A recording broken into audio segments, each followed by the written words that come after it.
conservatives will often say, well, you can never do it the opposite way. If the original Annabeth had been a black woman, you could never make the next version of her a white woman. And that's a little bit true, because there is a double standard.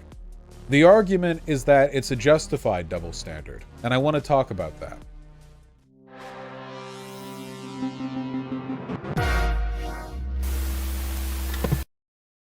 Okay, somebody linked me this, and at first I didn't understand it because as a extremely woke and progressive white man, I don't actually see color. But this is about the casting in Percy Jackson, yeah. Which I think I actually read. Yeah, I think I read that when I was younger, so I should probably remember a little bit more. Leah Jeffries as Annabeth Chase. The post specifically for those who have a problem with the casting of Leah Jeffries as Annabeth Chase. So Annabeth Chase is a character from the book, and Leah Jeffries, as we can see, and again, if you're like me, you'll have to really like squint to get this, but not actually a white person. And apparently people are all sorts of mad about this because the original casting of Annabeth Chase was indeed a whitey. Let me see if I can... Where's the original actress for like an earlier iteration? Is it this? Alexandra Daddario? That's who it is, right? This person? This person, right? The crappy movies? Yeah, I heard these ones weren't that good. Weren't that good. Was this the movie that had like Satan in it and he was just like this edgy, swarthy dude like in this in a room with a fireplace or something? No, am I thinking of something different? Oh, Hades, not Satan. Okay, Hades is lit. Yeah, okay, fine. Yeah, Hades. Okay, so I'm thinking that's what I'm thinking of. Yeah. Yeah, that movie blowed. That movie really, really sucked. That was not a good movie. Maybe having fewer white people in it will make it better? I don't know. Well, anyway, culture war discourse. Yeah, blue, not blowed. Thank you, blue. Thank you. The sequel was even worse. I didn't see it. The response to the casting of Leia has been overwhelmingly positive and joyous as it should be. Leia brings so much energy and enthusiasm to this role. So much of Annabeth's strength. She'll be a role model, blah, blah, blah. If you have a problem with this casting, however, take it up with me. You want to get to her? You've got to get to me.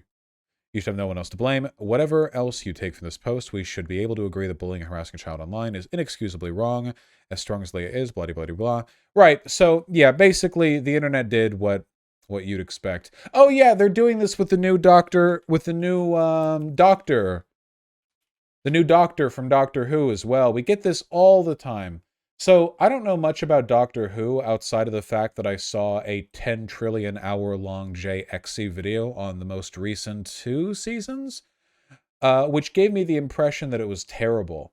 Basically, for those of you who don't know, because you're a human and not British, Doctor Who is a show with the Doctor, and every once in a while the Doctor gets bonked, and then they turn into another person. Then they're another person. Okay? So they're a different person then. And anyway... the new Doctor Who is going to be... So the previous Doctor Who was a white woman. And again, if you're like me and very progressive, if you're not racist the way that I'm also not racist, you might have to really, really pay attention. But not white, this new Doctor. Not white.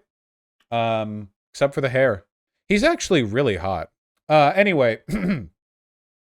So, we have the same, song and dance. He's gay as well. Really? Really? This guy is gay? I didn't even say anything. This guy is more obviously gay than he is black. If I'm pointing this guy out, like, if I felt the need to say he's black, I have to assume you can do the rest of the work. But, his bare chest photo is... Oh, yeah, wait, I saw that when, hold on. New Doctor Who. I didn't show it because I didn't want that to be the first thing you saw of him, but maybe it should have been, He's got like this he's got like a cut through shirt. Oh, there we go. Okay. See, as you can see, he's very attractive. It's really no getting around that. Yeah, sorry ladies. He's gay. Yeah, right? No, yeah. Whew. So anyway, moving right along. No, the fit is immaculate. The fit is immaculate. And so we have the same song and dance playing out with this, both of these right now. I was quite clear a year ago when we announced our first open casting that we would be following Disney's company policy on non-discrimination. We're committed to diverse, inclusive casting for every role. Please submit qualified performers without regard to disability, gender, race, ethnicity, age, color, national origin, sexual orientation, gender identity, or other basis prohibited by law. So obviously this is total bullshit, you know. If they're doing a book adaptation for a role, you know, okay, so we're doing a Harry Potter adaptation, except we're going to make them a wheelchair-bound black woman from Ethiopia who's 97 years old. Yeah, like, of course not, you know. Obviously, there is there are frameworks within you know, within which people tend to cast. Doctor Who is good. I don't care. I'll never watch it. So people are getting mad. This person is responding to claims that they're mad. I want to talk about this, okay? I want to talk about the casting thing. So conservatives tend to get irrationally angry whenever a minority person is cast as you know, like a character. In this case, with the Percy Jackson stuff, you have that added sort of cultural complexity because you have a black actress being put in place of what was previously held by a white actress. In both cases, we're talking about roles which are being, you know, sort of interpolated from a book series. But conservatives will often say, well, you can never do it the opposite way. Like, you could never, if the original Annabeth, sorry, if the original Annabeth had been a black woman, you could never make the next version of her a white woman. And that's a little bit true, because there is a double standard. The argument is that it's a justified double standard, and I want to talk about that. So, when it comes to casting a character, yeah, double standards aren't inherently bad. We apply them all the time in every element of our lives. It's really just a matter of what effect those double standards have. And, you know, double standard is really just the same. It just means a bias, but we hold biases for virtually anything we do, any consideration we make. But I want to talk about it. Okay, so when it comes to casting, all right, now let's get the woke BS out of the way. Have Hollywood roles been historically reserved mostly for white men? Yes, of course. Cis men, you know, straight men, largely because there's general employment discrimination against non-straight people, though that's kind of faded away. For the most part, especially in Hollywood, you know, there are plenty of gay actors. It's, yeah, okay. Not to say there's not still some element of discrimination, but you can go back and watch Lawrence of Arabia, which wasn't made that long ago. What was that, the 1930s? And you have brown face. You've got all the Arabs are white people with you know, with varying. Oh, 1960s. Oh, wow. Well, that's even better of an example, isn't it? I didn't even realize it was that recent. You know, it's got some wackadoodle stuff. You know, it's a lot of whiteys in this film. A lot of whiteys in a place in the world where whiteys would burn. Very hot in Arabia. You know, very toasty, very sunburny. Yeah, yeah. Every movie about Egypt. And then you look at like historical pieces. Wasn't there a bit recently where there was some movie set in like historical Egypt where the director put out a statement saying that having non-white roles would have been distracting? Was that Noah? Am I thinking of the film Noah? Where it was all like, oh no, gods of Egypt. Can somebody find me that statement? I think Noah also had some really weird racial casting here. You know, like it was all whiteys back then. I didn't know the director said that. If anyone can find the statement for Gods of Egypt, I'd love to see it. But so historically a bias, blah de blah. Right. Okay. So why? Well, the reason is because of racism, dummy. You fool. So what do we do about it? Is this it? Ridley Scott Exodus? Ridley Scott didn't want to cast. This is very good. This is very, very good. I like this. Ridley Scott didn't want to cast, quote, Mohammed so-and-so, end quote, in his movie about ancient Egypt. Thank you, Ridley Scott. It's from 2014, you know, not even a decade ago. Thank you very much. Hello, Christian Bale. Very Egyptian looking individual. Thank you, Ridley Scott. Not Ridley Scott. Yeah, well, you know, wacky stuff. Very wacky. To be fair, Scott is like 256 years old. Yeah, he was around back in the actual ancient Egyptian days, and he could confirm it was all white people. Enough goofs, enough goofing, okay? Let's actually. All right. So, what does it mean to do a good and a bad casting, okay? So, generally speaking, if you are a. Okay, let me try to approach this argument from the perspective of a conservative, okay? So, we got to take a couple of steps back, okay? We have to take a couple of steps back, all right? Let me think.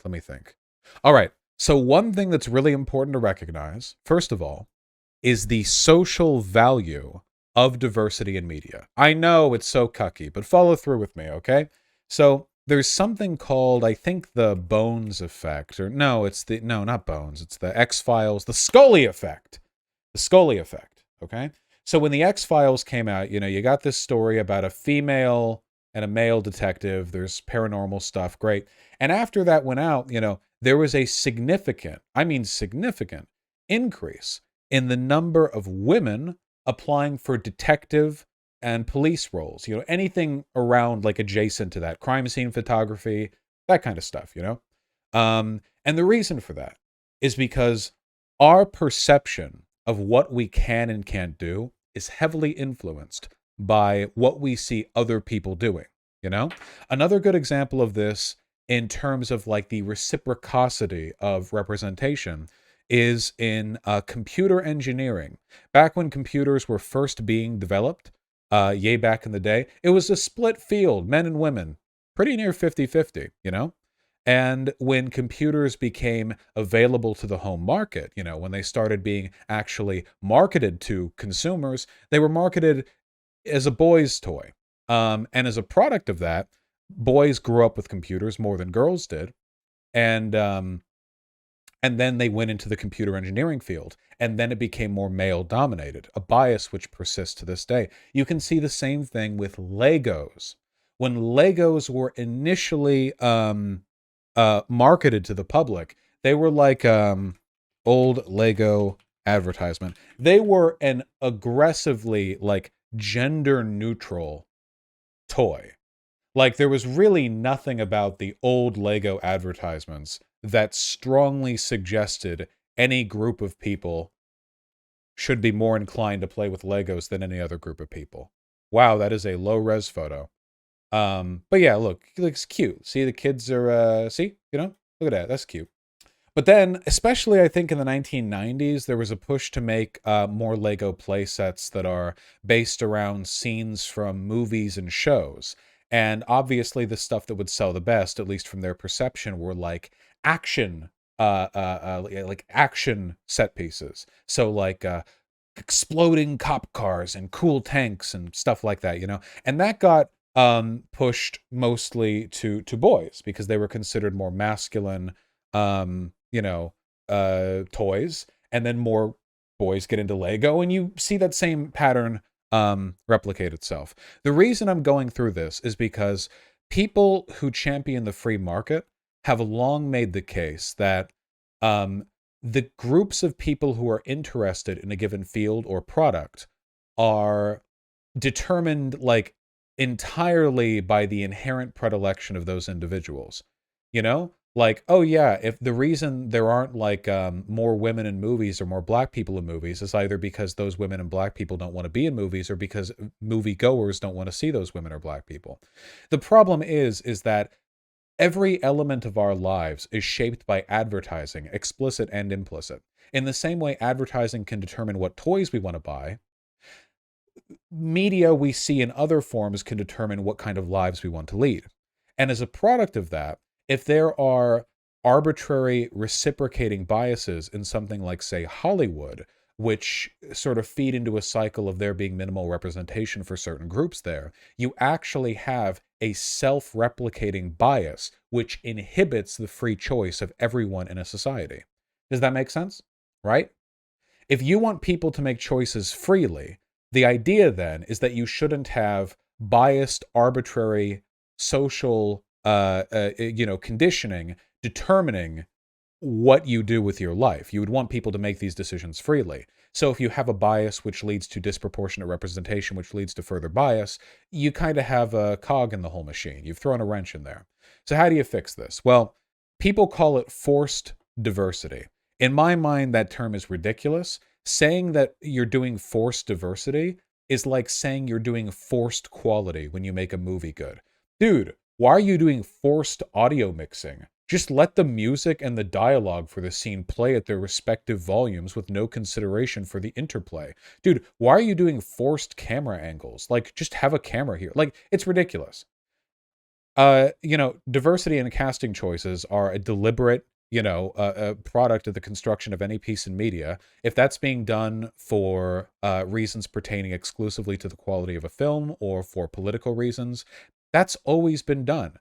Like, these people act like politics is absent from media unless forced in there. That's absolutely ridiculous. It's clearly not true.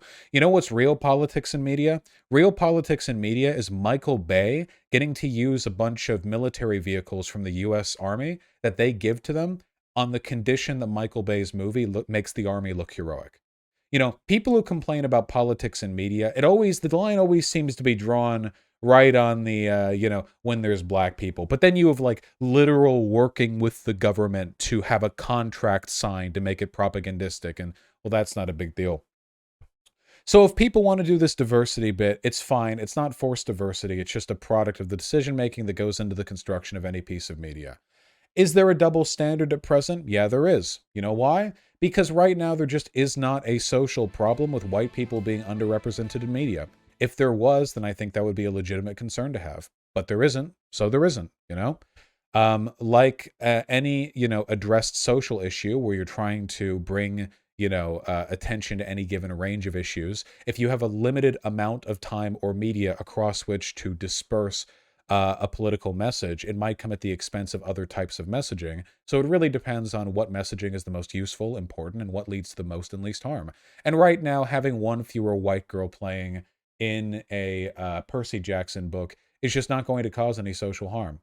They talk as though it's some kind of like out of principle thing, like we should be able to be equal and egalitarian with this, that, or the other. But a curious blind spot that you often see to considerations like that is when it's done on the subject of class, The movie Parasite did draw quite a bit of conservative ire, but pro-lower class themes are actually pretty pervasive in a lot of media, and people are usually pretty permissive of that, in large part because I think conservatives don't have the same reflexive like terminology to apply when that stuff is being represented in media, so they don't jump on it quite as much. They will eventually. Not to say they're ignorant to it, not to say they're not willing to replicate class bias, but they're a little slower on the take there. Anyway, just keep all of that in mind. If you're ever having a conversation about this bullshit, somebody's like, forced diversity or whatever, flip the script on them. Okay? Why do you think you should have the right to choose the casting decisions of the people making this movie? Who's being hurt? That's what you should always ask. Who's being hurt by this? And if they try to turn that back around on you, oh, okay then, well, if that's the case, then who would be hurt if we made this black actress a white person? And then you could say, well, I think that there's social good being done through this kind of representation, and I think the reason that social good is worth pursuing is because representation helps make us more free when it comes to decisions we make about our lives. By perpetuating a bias willfully, you're essentially signaling that you want people of color to not feel they have a right in these spaces, whereas I'm not doing the opposite for white people. And then you can take it from there. Does that make any sense? You always want to be the one asking them the questions because they're presupposing an undue level of sort of presuppositional legitimacy when they're saying shit like, why do you think you can do forced diversity? Because you have to believe so much bullshit for that to be a relevant question to ask. Like, seriously? Okay. All right.